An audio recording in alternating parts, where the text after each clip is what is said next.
So I guess the silly season is already gone. So it's back to regular programming. So basically, I just want to give some simple tips on how to be safe. So, we hope that you won't come to that still, but just to be warned is to be forearmed. To be warned is to be forearmed. So the old saying go. Anyway, being safe, the first thing you do as a family is to create a safe word. What this thing keep telling me about rotating? What the hell happening here? I don't want to rotate. I'm good. Yeah. So to be safe, first thing you need is to establish a safe word for you and your family members, especially the younger ones. So if they're anywhere at all and they are uncomfortable and they don't feel safe and they want you to know that they probably might need you to come and pick them up without drawing any unnecessary attention to whomever might be within earshot. So the safe word is something that you could um, devise. You could think of a safe word. So once you hear them mention that safe word, preferably like twice in a sentence, then you know that you need to get a move on, and that child or that person is feeling very vulnerable, or they're feeling unsafe. So the safe word is very crucial, very important. So it could be that if a child is anywhere at all and they call you and they mention that safe word twice in a sentence, then you know that they are definitely worried, or they're scared. So you need to act with some urgency. Like a safe word, like for me, my name is Wayne. So if you hear the child say, "Mommy, you know that Wayne is very handsome." Yes, Mommy, Wayne is a very handsome person. Then you know that that's a safe word. She has said the safe word, so you make a move. If you're not currently near to where the child is, you have friends that the child trusts and so on, you can call them and tell them to go to X place immediately, or you call the police to go there. But whatever means necessary, you get to that child.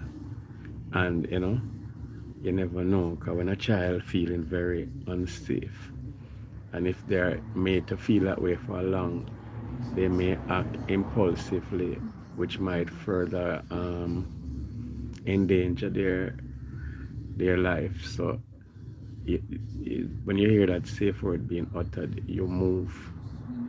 So that's one of the first thing. As a family, you establish a safe word. The second thing you need to do is to identify a safe house, as I call it. But it's not as dramatic as it sounds. You just maybe have a friend, a trusted relative, or a trusted friend, so that if your child somehow is unable to get home, or you are unable to get to the child, they know that the next step is to go to the safe house.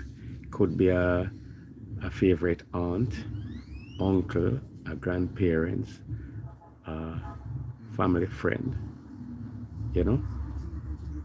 And that safe house is important. So if you all go out as a family and for some reason, let's say there's some disturbances, the place caught fire and everybody have to evacuate, and so you split up, then they know that in that event they should make make their way to the safe house. And once they get there, then whomever the person is, they will contact you, and so everybody will meet up there. So that's the place where everybody should head to if they should get separated. All right. And it's also important to, if for any reason you can't go to your house, something happening there or whatever, let's say the place calling off some curfew, something at all, then the safe house is the next place that they would make their way to.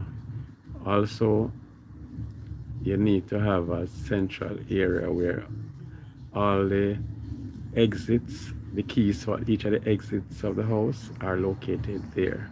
So if in the event of a fire, earthquake, one shouldn't be scrambling looking in a drawer, this place or that place to find the key to get out of their house. They should know that the front door key, the back door key, the key to wherever is located in that central location. All right, and that is important. And another thing too, you see them in business place, you should have an emergency assembly area. Now the safe house can be an emergency assembly area if you're out somewhere and you all get separated. That's the place you'd head for. But like in your community, a playground could be the safe area in the event of an earthquake, a fire. You understand? Everybody would go to that place and stay there until the immediate danger is past or until emergency rescue services have arrived. So safety is very important, and safety gives you a peace of mind, gives your child, your sibling, your spouse a peace of mind, knowing that they are safe, so they'll feel secure, or that you are safe. Because if your child, family member, sibling, spouse is not safe, then you are not going to feel safe or secure no matter where you are. So safety is very important. It gives that peace of mind. So these simple safety tips, there are more, but the most important one, as I say, establish a safe word. So once you hear that word uttered twice in a sentence, you know that you should move with some urgency to get to that person or get somebody, be it police, trusted friend, somebody who is capable, and maybe they might have defensive training or so on.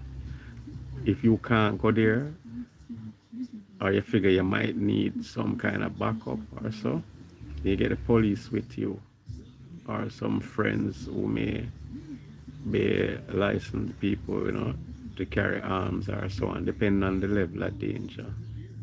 But if a kid is involved and they utter the safe word that you have established, you move with alacrity or you move with urgency.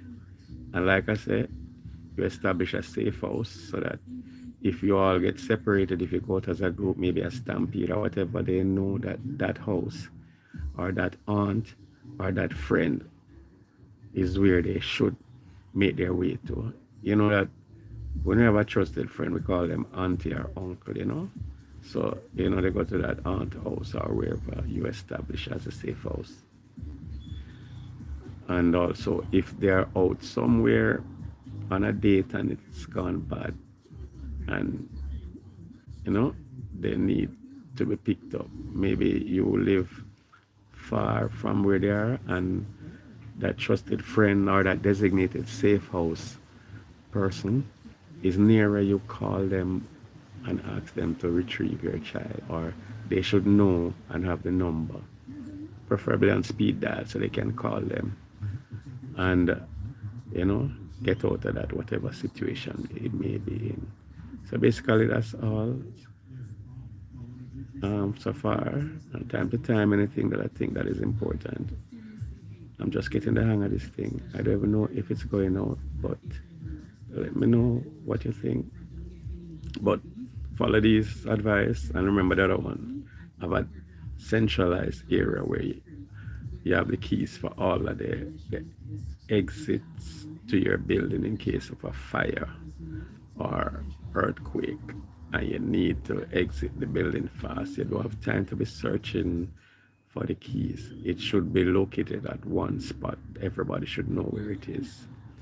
And also importantly too, like your cell phone or even your house phone, it easier with, always dial the emergency number, the police or wherever, as the last number before you go to bed. So if there's any danger, you don't have time to be hitting the keys 911 or 119, depending on what your emergency number is in your region. You just press redial, or with a cell phone, you just press the call button. So if that's the last number you dial it and hang up, so that when you press redial, you know, because speed is important. The quicker you get the call out, the better your chances of escaping unscathed or unharmed.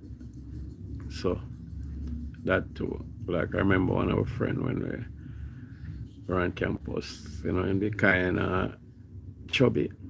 So them always say that we was a trouble man. I said, John, hit the redial button and order a pizza for we. Because we always assume that the last number him dial was to the pizza place. So we always used to trouble him like that. You know, I think the last laugh was when him actually did it. And I hear him asking for pepperoni and all kind of toppings. I was thinking that he was just messing with us. And then, you know, you hear the kick and the delivery come. But it's a little thing for you to smile, you know, even though discussing a serious thing. So that's it. And if you can't be good, be careful. All right.